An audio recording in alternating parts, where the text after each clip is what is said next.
The Swedish poet and artist Stefan Sundström once said, "The cause of much evil in this world is the thought that big things are better than things that are small." This is a story about something small, but also something very important and big. A mansion that fits in your hands, but holds entire lives inside. Let's read The Minuscule Mansion of Myra Malone. I chose plättar for Fika, and plättar is basically a tiny pancake. We call them plättar in Sweden. What do they call them in your language? Please comment below, I want to know. The reason I chose plättar is, of course, they're very tiny, which fits well with this book. And also because I used to make them at my grandmother's house. And this book is very connected to grandmothers.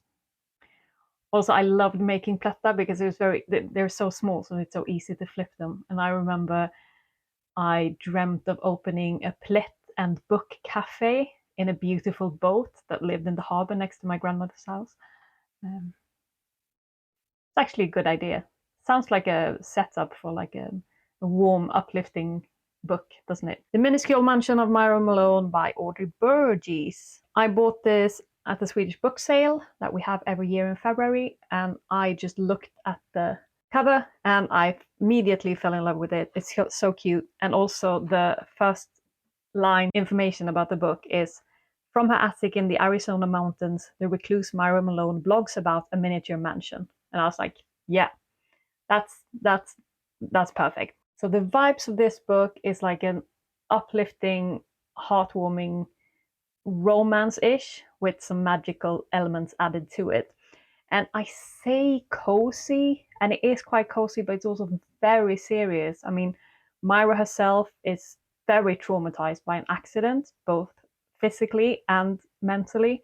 And while it's written in a quite light-hearted way, it's about death and loss and love in spite of everything. Don't let the appearance fool you. It's kind of heavy. It's very romantic and very strong romance, even though they don't meet until the end. I really like the writing in this book, like the font. I want to know what font it is. Can you figure out somehow? It's very pretty. I actually got these cups. I have another one from my grandmother. I used to live in her cottage for a bit after she died, like years after she died.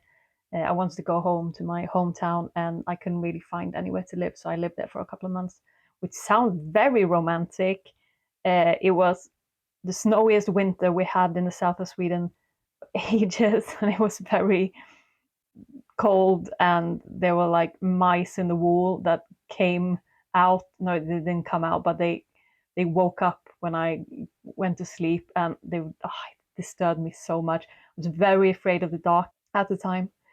So Matthias lived about 45 minutes away back then, and sometimes he had to get up in the middle of the night and drive to me because I was so scared of the dark. So that's great memories. No, but I have great memories from that house as well, and I got these cups as a memory of her. Anyway, back to the book. So the main characters in this book is Myra, of course. She has a blog, like I told you, and she also has a miniature mansion that she writes about, and she makes little things for the mansion and she redecorates, and the mansion is magical. So sometimes new room appears or something gets lost and you can hear music from it. The other main character is Alex, who is connected somehow. We don't know how in the beginning, and I'm not going to spoil it for you, but they have a deep connection, even though they live very far away from each other. We also follow another character called Willa in the mid to late 1930s, and she is the lady of the house. I can't really describe this in any way that makes sense. You just have to read the book. But it's like some of it it's present time, and some of it it's we follow Willa in the backstory, so to speak. It's very, very nicely done, very nicely put together.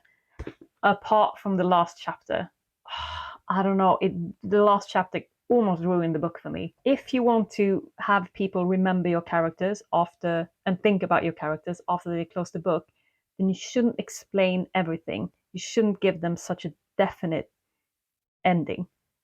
I feel like they could just not include the last chapter in this book. It over-explained. It was too much. Like, I want to leave the characters and then I can imagine myself what they're up to afterwards. That's fine. If you like the very, very last chapter of the Harry Potter series, like in the very last book where they're all adults and they follow their kids to the Hogwarts Express, if you like that kind of vibe for your endings, then you could read the last chapter. Otherwise, just trust me, skip it, and you'll be much happier for it. So if you want to read a quite light-hearted and easy to read, but still very, very strong and emotional book that is very serious, but makes you feel good in the end, and you want a bit of magic sprinkled on top, then you should definitely read this book. Just not the last chapter. Thanks for watching. Bye!